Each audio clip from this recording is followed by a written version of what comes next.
Channel देखने वाले सभी मित्रों को, किसान भाइयों को श्रीपाल का बहुत सारा नमस्कार। और इस त्यौहार की, दीपावली के इस त्यौहार की, पावन पर्व की आप सभी को बहुत सारी शुभकामनाएं। ये त्यौहार आपके लिए खुशियों का खजाना लेकर के आए, आप सभी की मनोकामना पूरी करे। इसी बात के साथ एक बार फिर से सभी त्योहारों की आपको बहुत सारी शुभकामनाएं। बहुत बहुत राम राम। चैनल के माध्यम से बातचीत हम करते हैं खेतीबाड़ी की, फसलों की, और ख़ास तौर से ग्वार के बारे में हम बातचीत करते हैं।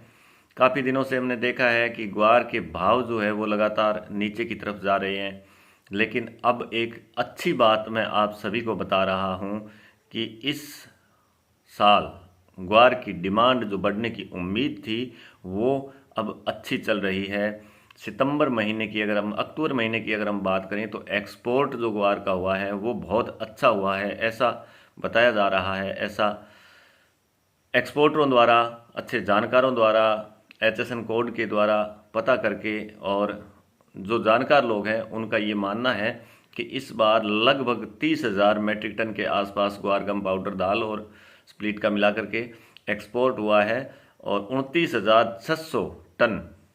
29,600 मैट्रिक टन एक्सपोर्ट जो है वो अक्टूबर महीने का हुआ है। नवंबर महीने की उम्मीद भी अच्छी की जा रही है और लगभग इसी रेंज में नवंबर महीने का एक्सपोर्ट भी हो सकता है, ऐसा एक्सपोर्टरों द्वारा, जानकार लोगों द्वारा बताया जा रहा है। तो ये बहुत अच्छी बात है कि ग्वार का एक्सपोर्ट गम का जो है वो बहुत अच्छा हो रहा है। लेकिन लेकिन भावों की अगर बात करें तो भाव जो है वो लगातार मंदे किए जा रहे हैं। मित्रों, मैं आपको पहले भी कई बार बता चुका हूं कि ग्वार में तेजी नहीं आने देना चाहते। हमारे देश के ही कुछ चुनिंदा लोग ऐसे हैं जो इसको जानबूझ करके मंदा करना चाहते हैं, क्योंकि उनको मंदे में मुनाफा ज़्यादा होता है, पब्लिक की भावनाओं से खेलते हैं और किसान भाइयों को हमेशा नुकसान पहुंचाने की कोशिश उनकी रहती है और उसी में उनको फ़ायदा होता है। तो यही काम लगातार हो रहा है। जब तक, मैं पहले भी कई बार बोल चुका हूं कि जब तक सरकार इसमें एक्शन नहीं लेगी, सरकार इस पे कंट्रोल नहीं करेगी, सरकार किसानों को अच्छा भाव देने की कोशिश नहीं करेगी, तब तक इसी तरह से किसानों के साथ खिलवाड़ होते रहेंगे। और MSP इसमें जब तक घोषित नहीं होगी सरकार के द्वारा, तब तक ये लोग इसको किसी भी भाव में नीचे करके किसानों को नुकसान पहुंचाने का प्रयास करते रहेंगे। हमने बार बार देखा है, पिछले साल भी देखा कि बहुत ज़्यादा भाव जो सीज़न में किसानों के समय, अराइवलों के समय नीचे किए गए और किसानों को नुकसान हुआ, उसके बाद भाव वापस ठीक हो गए। और यही यही इस साल भी हुआ कि सीज़न में जब किसानों का ग्वार आया तो ग्वार के भाव जो है वो मंदे कर दिए गए और किसानों को नुकसान पहुंचाया गया। तो यही इस साल हो रहा है। देखिए, पिछले साल से कमज़ोर फसल, पिछले 5-7 सालों में लगातार कमज़ोर घटता हुआ स्टॉक, कैरी स्टॉक, और पिछले 5-7 सालों में सबसे कमज़ोर फसल। और अच्छे एक्सपोर्ट के डेटा, हम नहीं कह रहे, एक्सपोर्ट के डेटा बोल रहे हैं कि अच्छा एक्सपोर्ट हो रहा है, डोमेस्टिक खपत भी इसकी होती है, मांग भी अच्छी है, उसके बावजूद इस तरह से मंदे भाव करके किसानों की ढेरियां जो है वो 5,000 के नीचे कर दी गई। तो ये किसानों को सीधा सीधा नुकसान पहुंचाने जैसा हो रहा है। उम्मीद करते हैं कि जिन किसान भाइयों के पास ग्वार पड़ा है उनको अच्छे भाव मिलेंगे, क्योंकि बार बार हमने बोला है कि 6,000 रुपये इसके जायज़ भाव है। 6,000 रुपये से नीचे जो है किसानों का लागत मूल्य पूरा नहीं होता। तो 6,000 रुपये के भाव किसानों को जल्दी मिलेंगे, ये हम उम्मीद कर सकते हैं।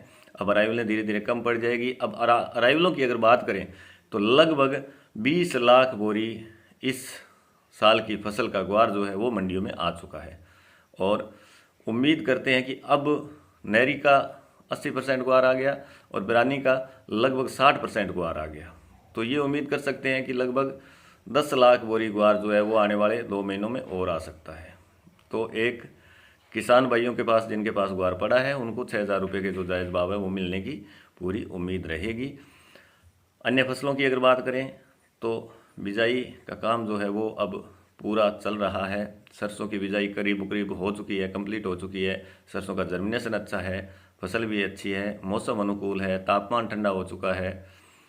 और गेहूं और जौ की बिजाई जो है वो चल रही है। चना की बिजाई निश्चित रूप से इस साल कुछ नहरी बेल्ट में, जैसलमेर एरिया में बढ़ने की उम्मीद है। बिजाई अभी तक चल रही है और राजस्थान में कुछ चना की बिजाई बढ़ सकती है, गेहूं की बिजाई भी कुछ बढ़ सकती है, सरसों की बिजाई निश्चित रूप से थोड़ी सी पिछले साल से कमज़ोर रही है और जौ की बिजाई भी पिछले साल कमज़ोर रही है, ऐसा मेरा निजी अनुमान है। बाकी पूरे डेटा आने के बाद सारी स्थिति जो है वो क्लियर हो जाएगी। तो उम्मीद करते हैं कि आप सभी को ये त्यौहार जो है वो खुशियाँ दे और आमदन भरपूर आपको मिले, आपको मुनाफा अच्छा मिले, किसान भाइयों के अच्छे लाभ हो किसान भाइयों को। इसी बात के साथ आप सभी को एक बार फिर से दीपावली की बहुत सारी शुभकामनाएं। वंदे मातरम, जय हिंद। चैनल को लाइक करें, सब्सक्राइब करें। बहुत बहुत धन्यवाद।